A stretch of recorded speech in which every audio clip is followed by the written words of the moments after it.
China. This, the great city of Shanghai on a September day in 1937. This, the fearful beginning of a new kind of war. This, the first mass bombing from the air of a helpless civilian population.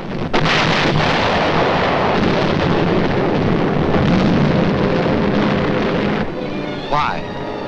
Why are these innocent Chinese men, women, children to die beneath the hail of Japanese bombs? To find the answer to this question, we must first understand something about China and Japan. And to understand China, three facts must never be forgotten. China is history. China is land.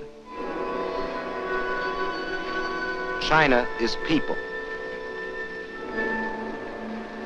Chinese history goes back for more than 4,000 years. That's a long time. It was only 168 years ago that Washington crossed the Delaware. Only 452 years have passed since Columbus discovered America. It's 1,500 years since the world saw the fall of the ancient Roman Empire. 3,400 years have gone by since Moses received the Ten Commandments. 3,700 years have passed since the pyramids were built. But more than 4,000 years ago, the Chinese Empire was already in existence. And more important, so was a Chinese civilization, a civilization of art and learning and peace. Yes, China is history. And China is also land, more land than the entire continent of Europe, a third larger than the United States, and rich in raw materials. This vast area consists of China proper and 4 outer provinces. To the north is Manchuria, huge and desolate, but abounding in raw materials. Next to Manchuria are Mongolia and Xinjiang. Here lies the Gobi Desert, a vast plateau twice the size of Texas, inhabited by nomad tribes who lead their camel caravans back and forth over ancient trade routes. To the west is Tibet, the icy roof of the world, its borders encompassing the eastern end of the Himalayan mountains, the mystery land that few have entered. And from these vast mountains of the west rise the 3 great rivers. The northernmost of these is the Huanghe, the Yellow River. Far to the south flows the Sikiang, the Pearl River, which enters the sea past the great ports of Canton and Hong Kong. But the greatest river of all is the one that flows between, the Yangtze, winding for 3,000 miles through the heart of China, bringing fertility to the good earth, and bearing upon its broad waters half the commerce of China. Yes, China is land, next to Russia, the largest country in the world. But most important, China is people, 450 million of them.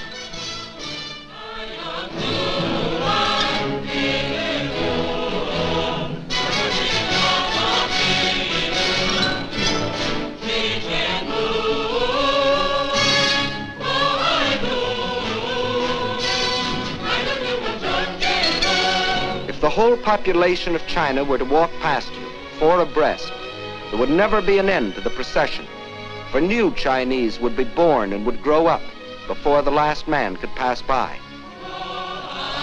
Of every 5 persons on the face of the earth, 1 is a Chinese. And since 1/5 of all the human beings in the world are Chinese, we should know what sort of people they are. Well, in all their 4,000 years of continuous history, they have never waged a war of conquest. They're that sort of people. They developed the art of printing from movable type. They invented the mariner's compass, without which no ocean could be crossed. They were among the first astronomers, and their observations of the stars and planets made possible the accurate measuring and recording of time. They are that sort of people. And why do we call our dishes China? because the Chinese invented the art of making porcelain. And as we all know, they invented gunpowder, not as a weapon of war, but to celebrate their holidays and religious festivals. And it was one of China's great philosophers who, 500 years before the birth of Christ, gave mankind these words: "What you do not want done to yourself, do not do to others." They are that sort of people, enriching the world in which we live. Yes, China is incredibly old, incredibly big, incredibly populous. Yet it was until recently a land with which few of us concerned ourselves. But now a great change has taken place. China is now our fighting ally, or more accurately, we are China's. For China has been fighting our enemy, Japan, for 7 long years. Why is this? Why have the Chinese, who in all their 4,000 years of history had never waged an aggressive war, been forced to fight and die by the millions? Because China is land, 4 million square miles of it. And because China is people, 450 million of them. And because Japan had a plan to use them both. That plan was finally stated in the Tanaka Memorial, a blueprint for world conquest, formulated in 1927 by Baron Gishi Tanaka, the Japanese foreign minister. In order to conquer the world, we must first conquer China. Here was their mad dream. Phase 1, the conquest of Manchuria for raw materials. Phase 2, the absorption of China for manpower, piece by piece, so as not to arouse the rest of the world. Phase 3, a triumphant sweep to the south to seize the riches of the Indies. Phase 4, the eastward move to crush the United States. One fact was obvious. China was to be the giant back on which Japan would ride to world conquest, just as Russia was to be enslaved for German use. But how was it possible for Japan, only 1/20th the size of China, and with only 1/6 its population, to think of conquering China, much less the world? There were 2 main reasons for this. In the first place, modern China, in spite of its age-old history, was like the broken pieces of a jigsaw puzzle, each piece controlled by a different ruler, each with his own private army. In modern terms, China was a country, but not yet a nation, while Japan was a united, well-knit, highly regimented military dictatorship. Second reason lies in the uses each country made of our Western civilization. Let's see what China took. You will notice that this is a very old piece of film. Actually, it is more than 30 years old, and it shows a very great man by the name of Sun Yat-sen. In 1911, this man fathered a people's revolution, which brought to an end China's ancient imperial government and began its new era as a modern republic, winning for himself in Chinese history as secure a place as George Washington has in ours. And he and his followers chose for the cornerstone of their new republic Chinese words that echoed those of another believer in democracy. Government of the people, by the people, for the people. And to make these principles become reality, they built more schools and colleges. They established scholarships so that their young men and women could go forth to the universities of America and Europe and bring back to their own country other Western ideas. And this new generation returned to China with new techniques of industry, architecture, science, medicine. They built more hospitals to free their people from the blight of disease. They introduced compulsory education. They laid down as essential 2 of the 4 freedoms for which we fight today: freedom of expression and freedom of religion. In 1925, Sun Yat-sen died, but his disciples, led by Chiang Kai-shek, carried on his monumental work. Their aim, the unification and modernization of China. Chinese industry was old-fashioned and inefficient. Transportation was slow and inadequate. But now railroads began to link the great seaports and river harbors with the inland cities. A network of highways began to stretch beyond the railroad lines into the deep interior. After leaving them untouched for centuries, China was beginning to use her vast store of raw materials.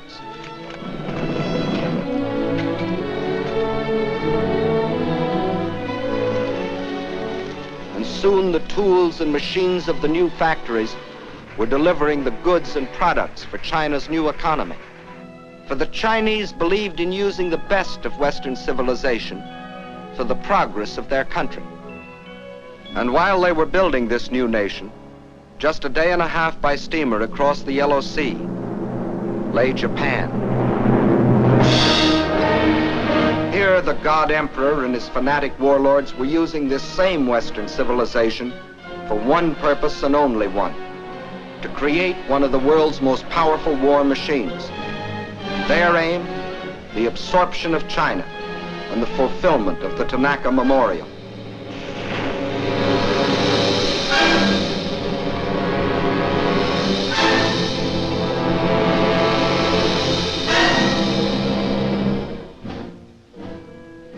For years, Japan had deliberately copied military weapons and industrial techniques discovered in other countries.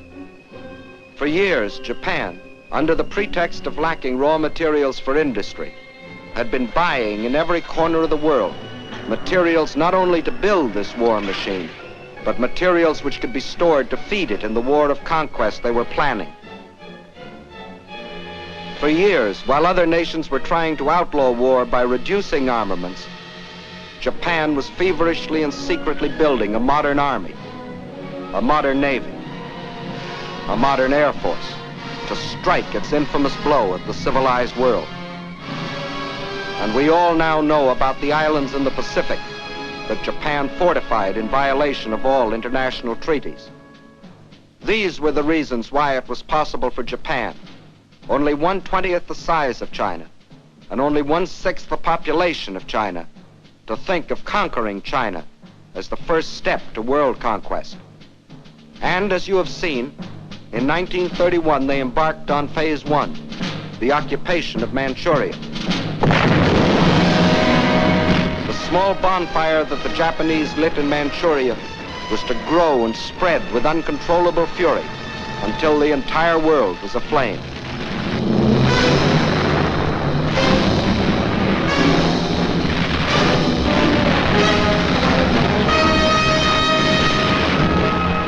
Phase 1 of the Tanaka Plan was completed, and exactly as planned. The Japs had been confident that this first and sudden land grab could be accomplished without their becoming involved in a major war. And they were right. The unification of China was still too remote for the Chinese of the South to care what happened to their kinsmen in the North. Using the step-by-step technique, a few months later, the Japs took a crack at Shanghai.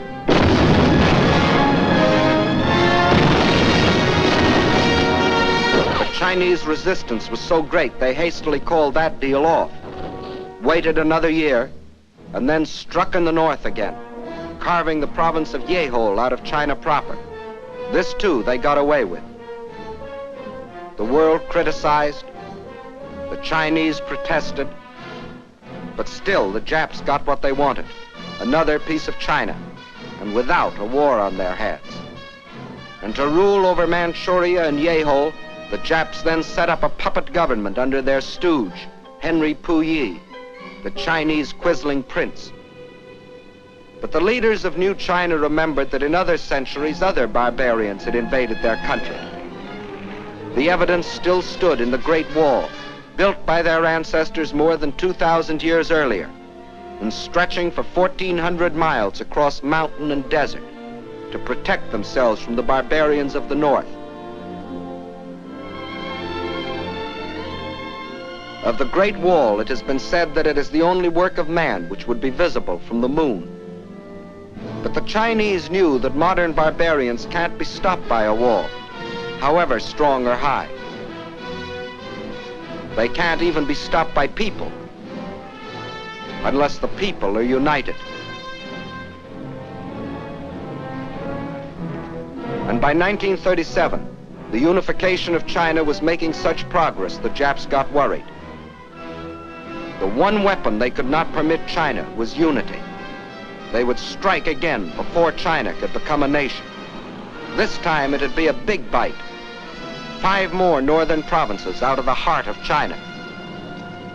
At the United States Embassy in China as military attaché for a number of years was Colonel William Mayer. Let him tell you what happened. The first thing the Japs did was to prepare their usual fake alibi. This time it wasn't a damaged railway track as it had been in Manchuria in 1931. A Jap soldier had disappeared. Obviously he'd been kidnapped by the insolent Chinese. Once more Japan's honor had been insulted. Once more the insult must be avenged. So, on the night of July 7th, 1937, at the Marco Polo Bridge near Peking, the Jap war machine struck.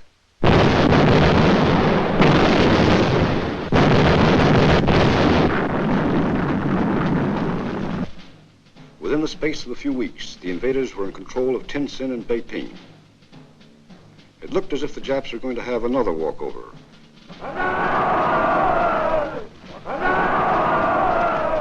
Now the Japs sat back to digest and organize this new conquest. The peace-loving Japanese didn't want a war if they could get their land grabs without one. But this time they were in for a rude surprise. This time, instead of protesting or negotiating, the Chinese struck back. And not in the north, but at Shanghai, where the Japs least expected it.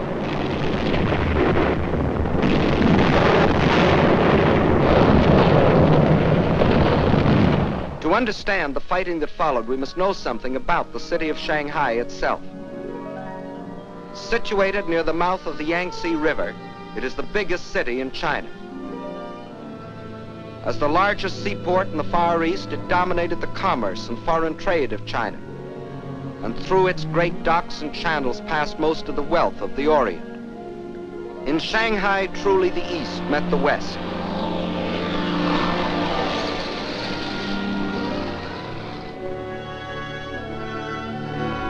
And within this city of 3.5 million Chinese was another city, the Foreign Settlement, made up of the French Concession and the well-known International Settlement. There, the various powers, including Great Britain, the United States, and Japan, had stationed detachments of troops, Japanese, British, French, and our own United States Marines, to assist the police of the Shanghai Municipal Council in the preservation of peace and order, and to protect the boundaries of the international settlement. These detachments were limited in size, but the Japs secretly, and in violation of all treaty agreements, had increased their garrison so that when fighting started on the border of their concession in August of 1937, they thought they were fully prepared for any eventuality.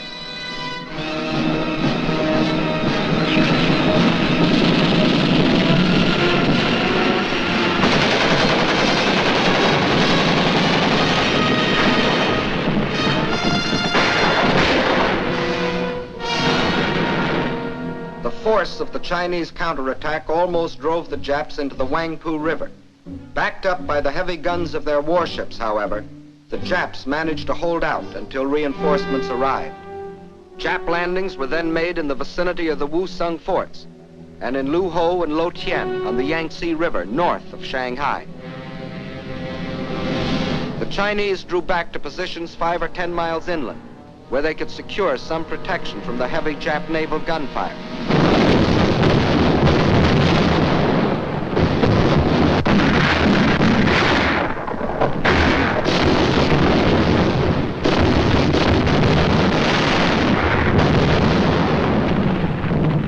At the same time, the invaders succeeded in making a surprise landing some 20 miles to the south of Shanghai, put 2 divisions ashore, and pushed rapidly north to outflank the city.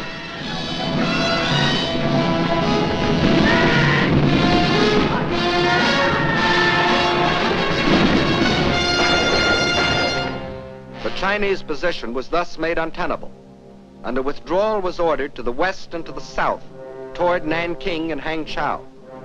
But only about half of the Chinese army that had fought at Shanghai was left to withdraw.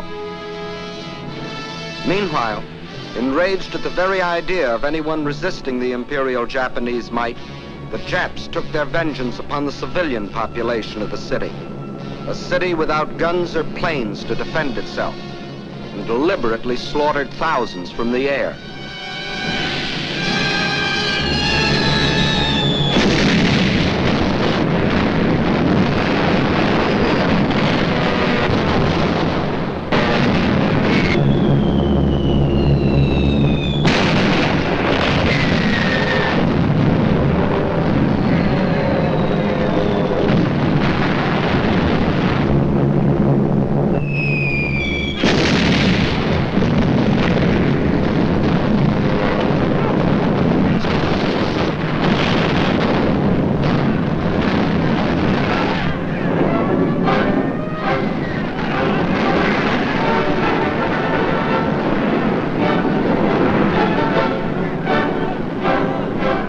There was refuge inside the international settlement, where Japan was afraid to bomb the property and people of the foreign powers, just yet.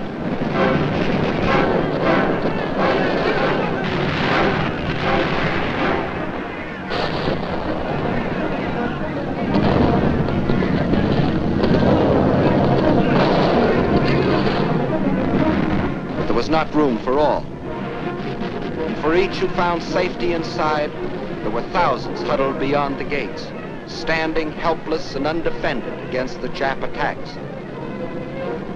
There was no escape for these surging and panic-stricken people.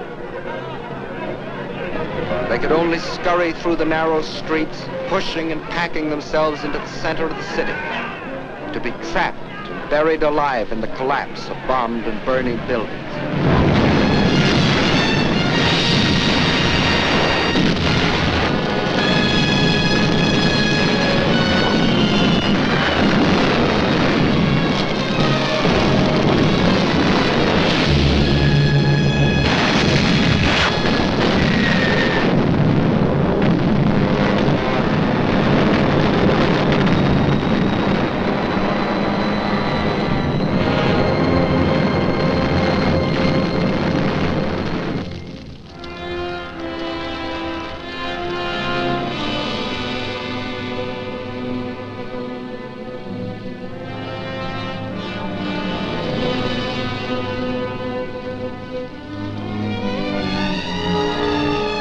Thus, the Japanese introduced the world to a new kind of war.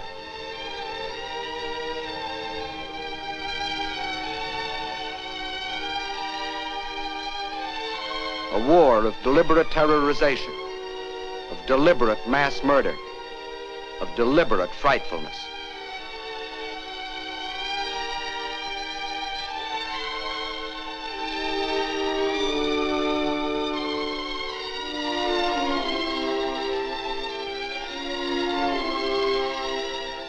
When the campaign was over, the Japs occupied the entire peninsula east of Shanghai. Reorganizing rapidly, they then launched a coordinated drive on Nanking. One column pushed along the railroad while another swung further to the south. This column then split and continued its drive, hoping to cut off any possible retreat of the Chinese armies defending Nanking.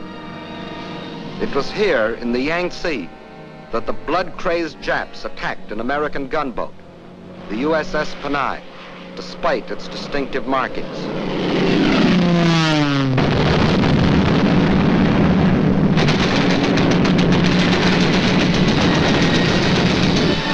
The ship was bombed and sunk with the loss of American lives.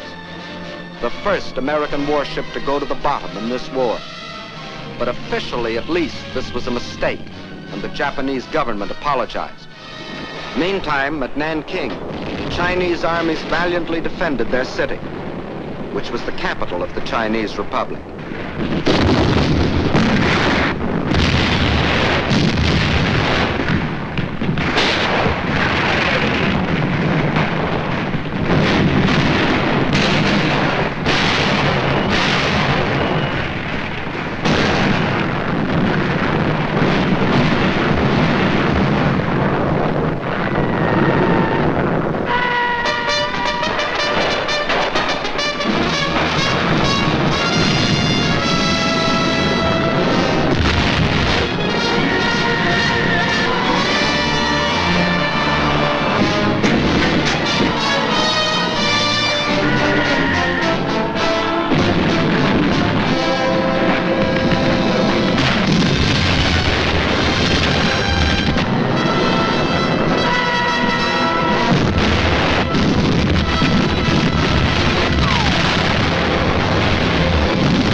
again, Japanese power was too great, and after a battle lasting but a few days, the city fell to the invaders.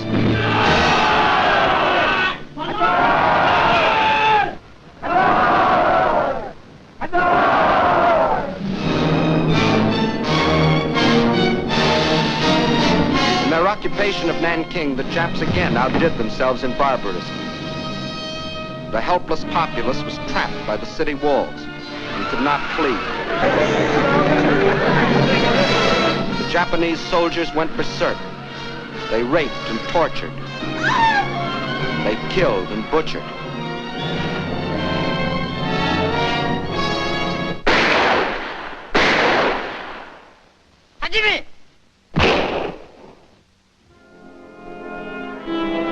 In one of the bloodiest massacres of recorded history, they murdered 40,000 men, women, children.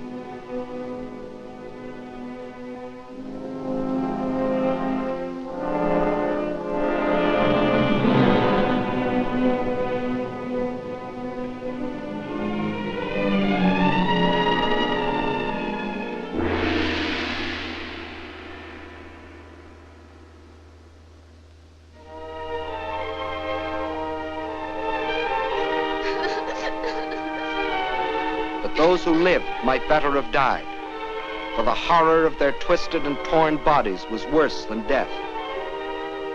These scenes were photographed by an American missionary and smuggled out of China after the rape of Nanking.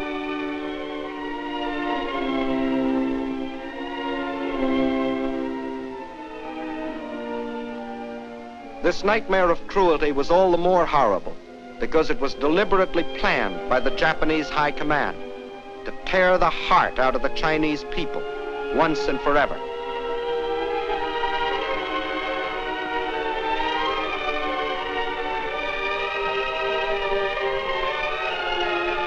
And then it happened. That which Sun Yat-sen had dreamed of, that which Chiang Kai-shek had toiled for, that which is stronger than stone walls had at last been born in China, the will to resist. 青年们，有钱的出钱，好，来打倒日本人，一定要打回老家去。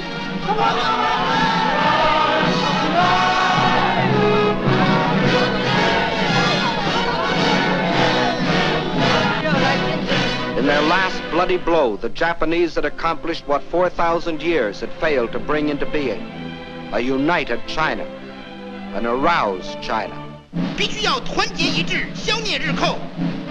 然后我们才能够得到安全。承担着神圣救国的责任，应该贡献我们所有的力量，为求生存和独立而抗战，为反抗帝国主义的残暴，坚决抵抗，我们一天不停。让我们大家前进，反抗到底。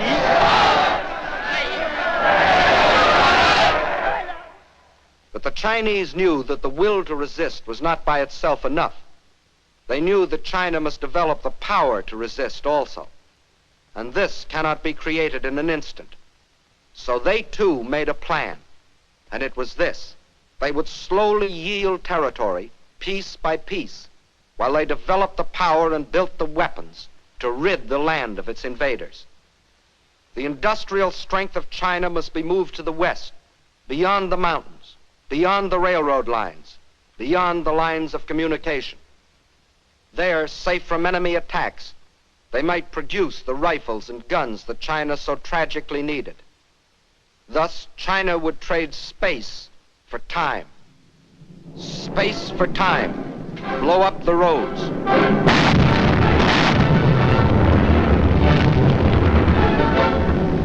Space for time. Scorch the earth.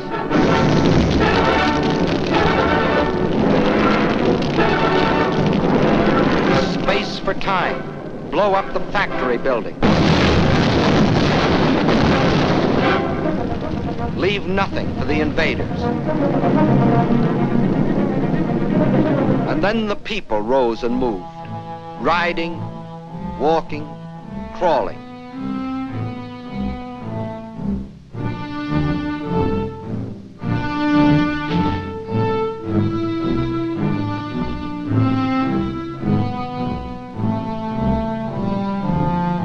30 million of them, spontaneously driven by an epic impulse, rose and made their way westward. The earth teeming with them, moving westward on a trek that stretched through 2,000 miles of roadless wilderness. Thus the world witnessed one of the most amazing spectacles in human history, the greatest mass migration ever recorded. Whatever could be of use and could be moved, the Chinese took with them on a Homeric journey. Their libraries, their schools, their hospitals, all dismantled and carted away. The machinery from over 1,000 factories, weighing over 300 million pounds, was moved away in trucks and ox carts and on their backs, 2,000 miles away, 2,000 miles westward. Wherever they could, they gathered along the few remaining railroads, waiting, hoping for some chance to ride part of the way toward their westward goal. And when they had packed the last train with the last ounce of humanity and machinery, the tracks themselves were taken up, rail by rail, tie by tie, to be transported westward, to leave nothing for the enemy.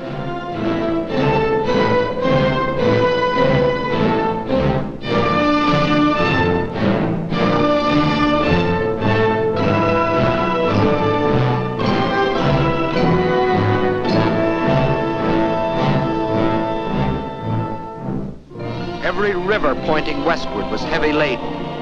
Every sampan, every barge was pressed into service, weighted down to the water's edge with the precious tools for new China.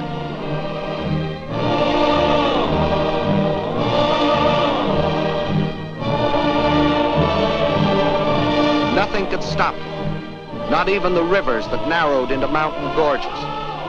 Westward with their loads of machinery, more precious than gold.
Measured by the mile, by feet, by inches.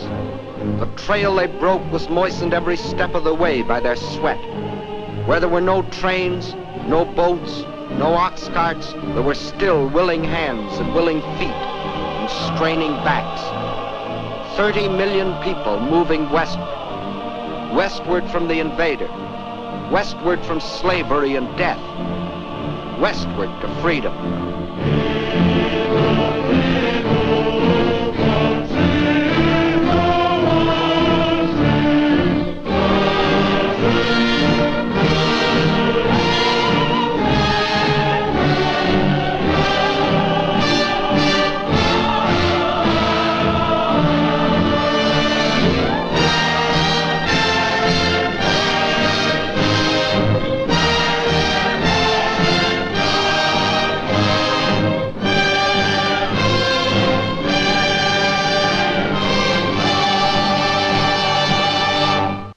Now in the free mountain lands of the West, ancient cities sprang into fresh and modern life.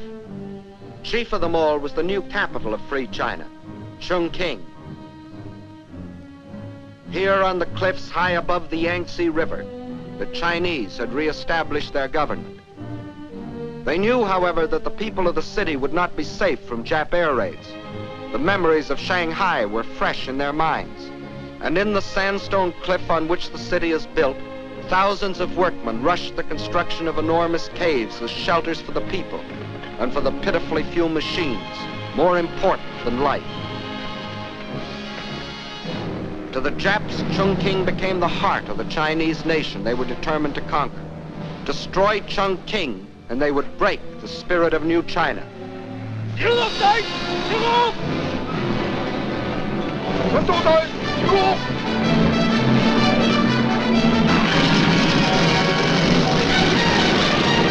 As they couldn't reach the city by land, they would send their bombers to blast it from the face of the earth.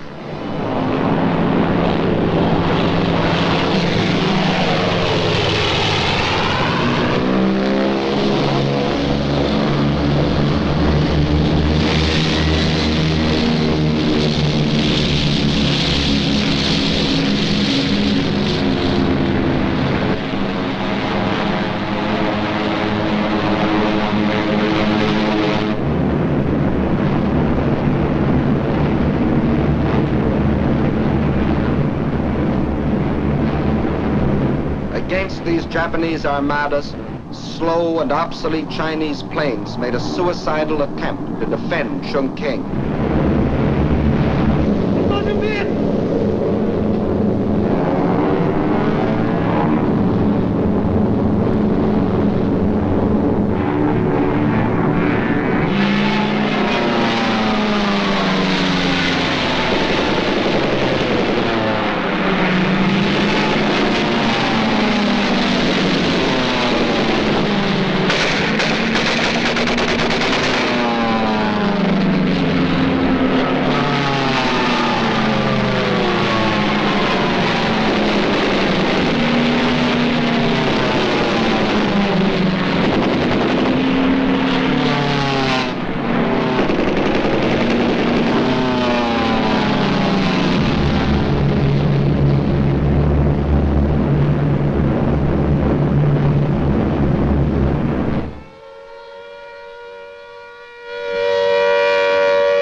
Neither Japanese planes nor Japanese bombs could destroy the life of the city. For not only the people, but the factories had gone underground, where the vital machines could operate by day and by night, safe from bombs and shrapnel.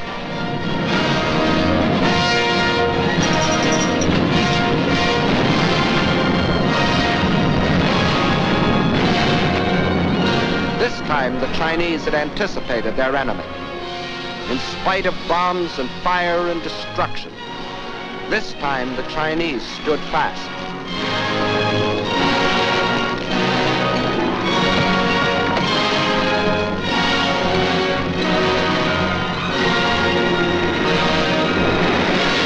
Flaming Chongqing became the symbol of their indestructible spirit.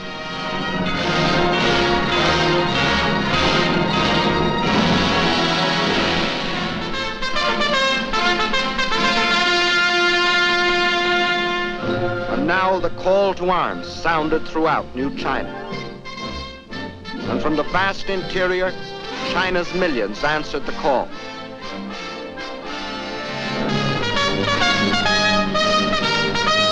They came from the south and from the north, from the east and from the west, to form a people's army.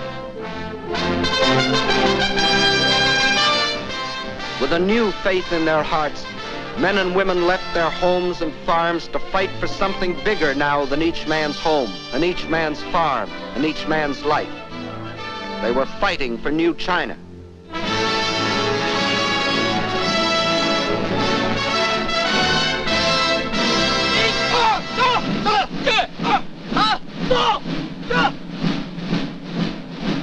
New soldiers, awkward and unskilled, like all new soldiers.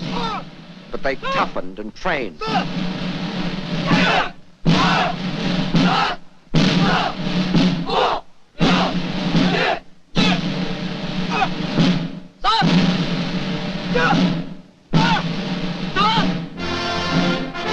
They learned the discipline and order of drill. They knew they must strike and strike hard. They learned to kill. The youth of China also came forward, training to care for the sick and the wounded. Girls joined their husbands, brothers, and sweethearts in uniform.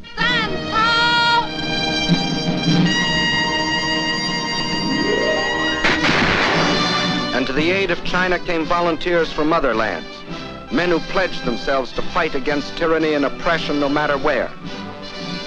Americans like the legendary Colonel Chennault and his Flying Tigers, who, with their few American planes, were knocking down enemy planes at the fantastic ratio of 20 nips to 1 of their own.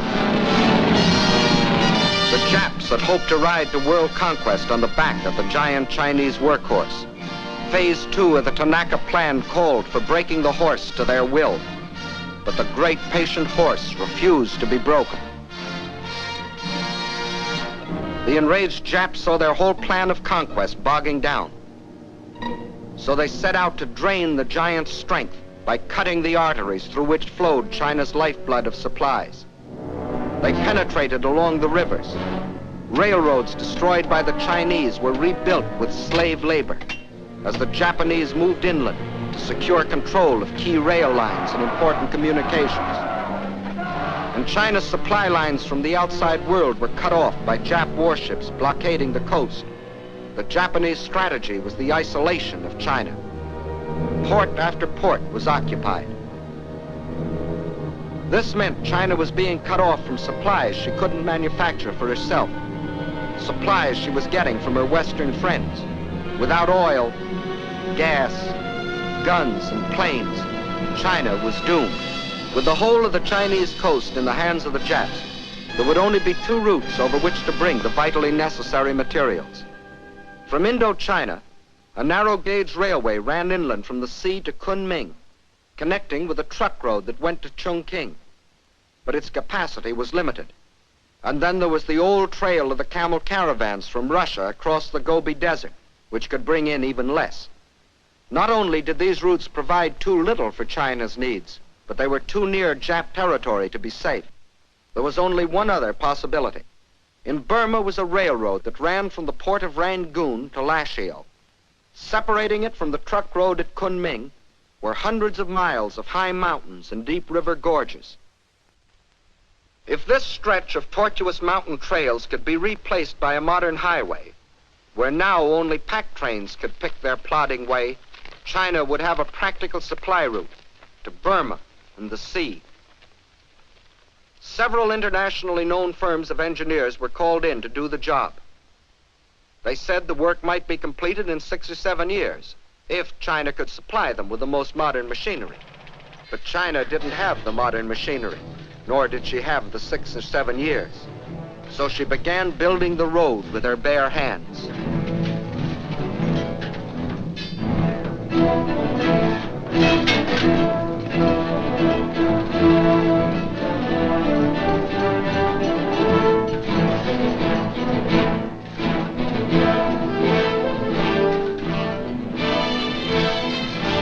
By thousands, by tens of thousands, by hundreds of thousands, they toiled at the back-breaking task of carving this desperately needed supply line out of the reluctant mountains.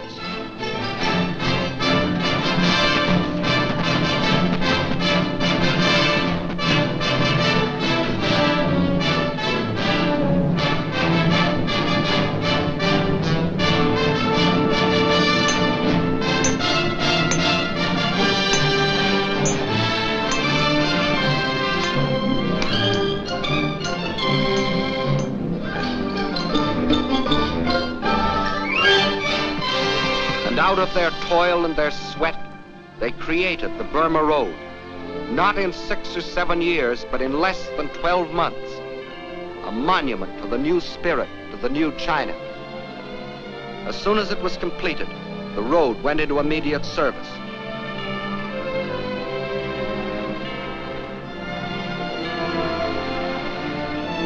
By thousands, the trucks shuttled back and forth between its terminals, climbing to nearly 10,000 feet, around hairpin curves, along the edges of sheer precipices, where passing trucks had barely 1 foot of clearance. And the blood plasma of new supplies flowed steadily over China's lifeline to the sea, protected by Colonel Chennault's incredible Flying Tigers. But Chinese sacrifice cannot be measured only in miracles of construction. It must be counted, too, in the tragedy of destruction. For while still the Burma Road was being built, the invading Jap armies had fanned out and straddled fully 2/3 of the railroad lines of the country. In the summer of 1938, they set out to capture the remaining 1/3, starting with the vital railroad junction at Chengchao. Chengchao is situated on the banks of the Yellow River, China's sorrow. Originally, the river flowed from Chengchao southeastward to the Yellow Sea. But nearly a century ago, a great flood abruptly changed its course, swinging it far to the north. For generation upon generation, as the spring floods rushed down to the sea, thousands of Chinese worked on the dikes to hold the river in its new course, protecting their homes and their crops.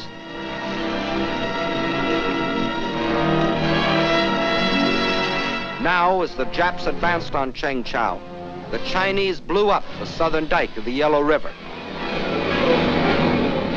thus loosing a flood between themselves and the Japs.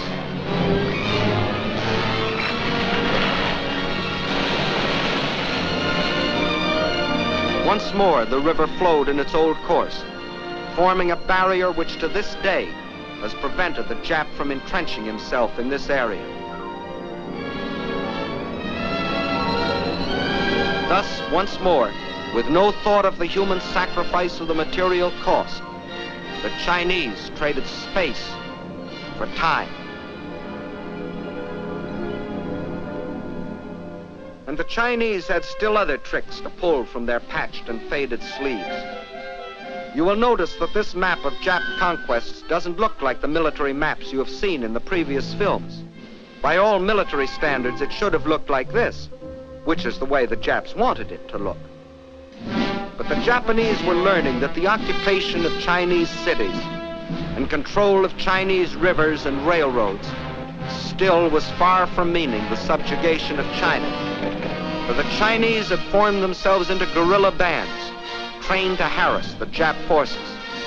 These guerrillas were mostly farmers who had stayed behind on the land when the great migration to the west took place.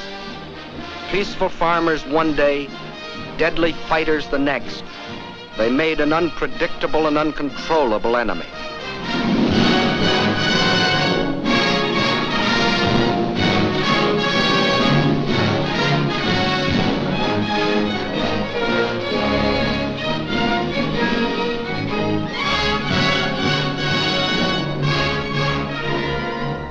The Japs held the lines of communications, but in the pockets thus formed, these unconquerable guerrillas constantly sniped at the Jap invaders. When the Japs tried to annihilate them, they disappeared, only to reappear in another pocket.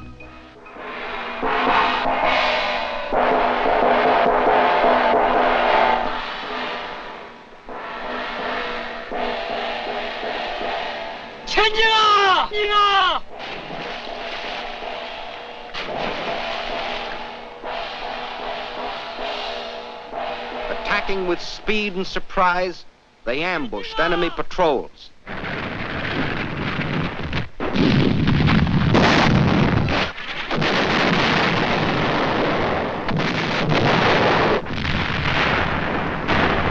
And the Japanese were fighting more than the Chinese people. They were fighting the Chinese land, the great distances, the rivers, the floods, the swamps and marshes. These, too, were enemies that defied the Jap war machine. The giant back Japan intended to ride to world conquest was proving to be a bucking bronco. Phase 2 of the Tanaka Plan had bogged down in what the Japs still referred to as the China Incident. This left them in a fateful quandary. Phase 2 of the Tanaka Plan was still incomplete, but Phase 3 and Phase 4 could no longer be delayed. In Russia, the overwhelming German offensive was taxing Russia's military capacity to the limit, removing any Japanese fear of Russian interference. Britain, after the sledgehammer blows of Dunkirk and the Battle of Britain, was left groggy and militarily almost exhausted. Her navy scattered across the seas, guarding her lifeline of supplies. But here in America, we were finally awakening to our danger and taking steps to protect ourselves. We had appropriated funds for the construction of a two-ocean navy, and our army was rapidly expanding. If the ultimate objectives of the Tanaka Plan were to be achieved, now was the moment to strike. Now, when Russia was otherwise occupied. Now, before Britain could recuperate. Now, before we could gather too much strength. So the Japs made a fateful decision. They would embark on Phase 3 and Phase 4, the conquest of the Indies and the United States, without waiting to complete Phase 2, the conquest of China. Thus, to paralyze American power in the Pacific. Without warning, as they have always struck, they struck again.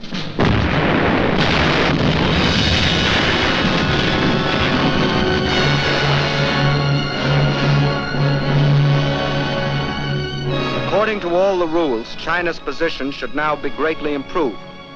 For in her war with Japan, China now had fighting allies. Ourselves, the British, the Dutch. But it didn't work that way for China. For in those tragic early months of 1942, when we sustained defeat after defeat at the hands of our common enemy,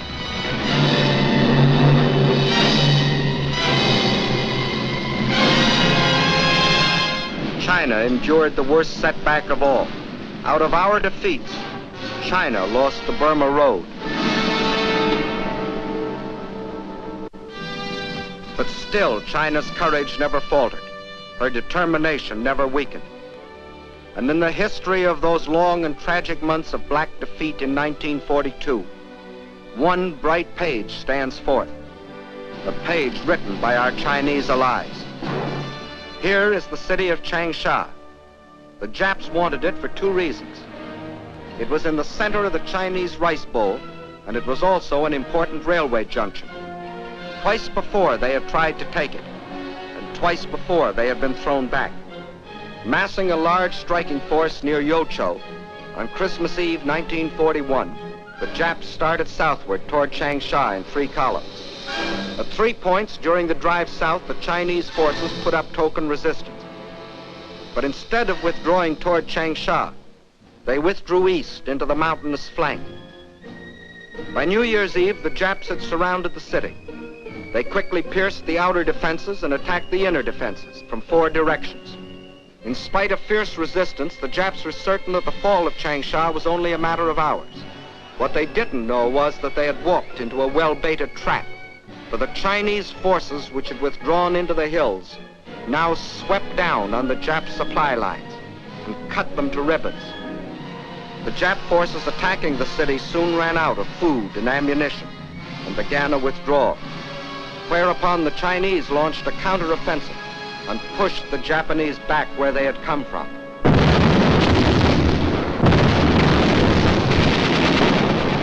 The Jap column was forced to run the gauntlet of continuous attack by the pursuing Chinese forces.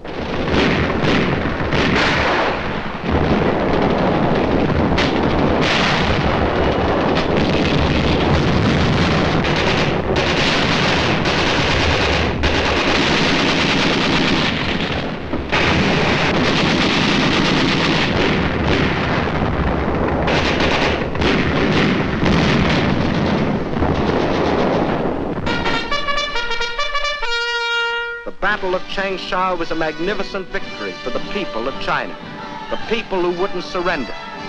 The people determined to fight for their freedom, their good earth. The people who can't be beaten. And as 1944 dawns, there is another and greater story being written. From the Aleutians to the South Pacific, we are on the offensive. In the jungles of New Guinea, in the Gilbert and Marshall Islands, on the shores of New Britain, on the broad Pacific waters, Japan faces the daily expanding power of the nations she attacked.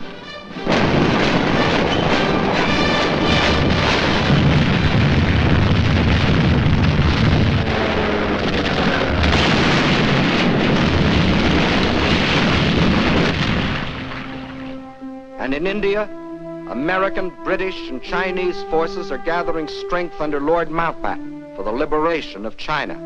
For China's war is our war, and now her millions belong not only to United China, but also to the United Nations. Leader of our American forces is General Stilwell, who has the unique honor of being the chief of staff of all the Chinese expeditionary armies. Division after division of picked Chinese troops are being flown in our planes from China to India, where they are armed and equipped with the most modern American weapons. Trained and hardened to spearhead the coming drive against Japan. Through enemy-held territory in northern Burma, the new Lido Road is being pushed. Over mountains, through jungle and swamp, from India to China, to connect with the old Burma Road. In the jungle on either side, American and Chinese patrols protect the road and strike at the Japs. Their supplies and ammunition brought in by plane and parachute.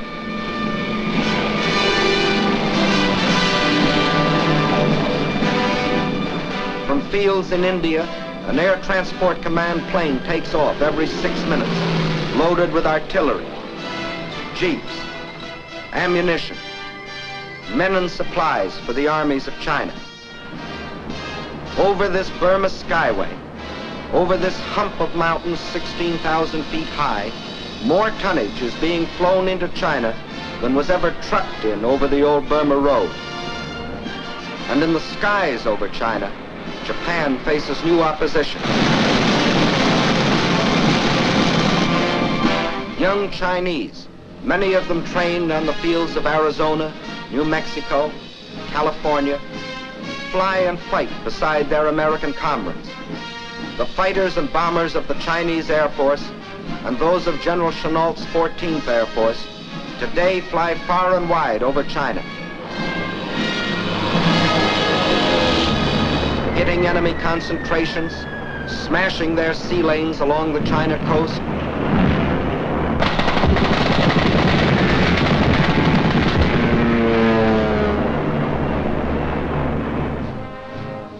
The same people that moved a nation 2,000 miles, that built the Burma Road, are building airfields out of stones, mud, and patient, tireless hands.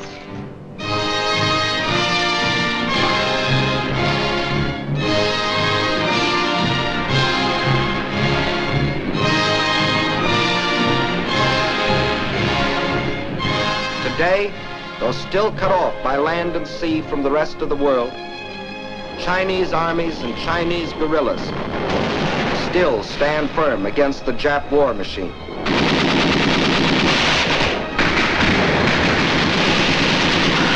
The oldest and the youngest of the world's great nations, together with the British Commonwealth, fight side by side in the struggle that is as old as China herself, the struggle of freedom against slavery, civilization against barbarism, good against evil. Upon their victory depends the future of mankind. We in China, like you, want a better world. Not for ourselves alone, but for all mankind. And we must have it.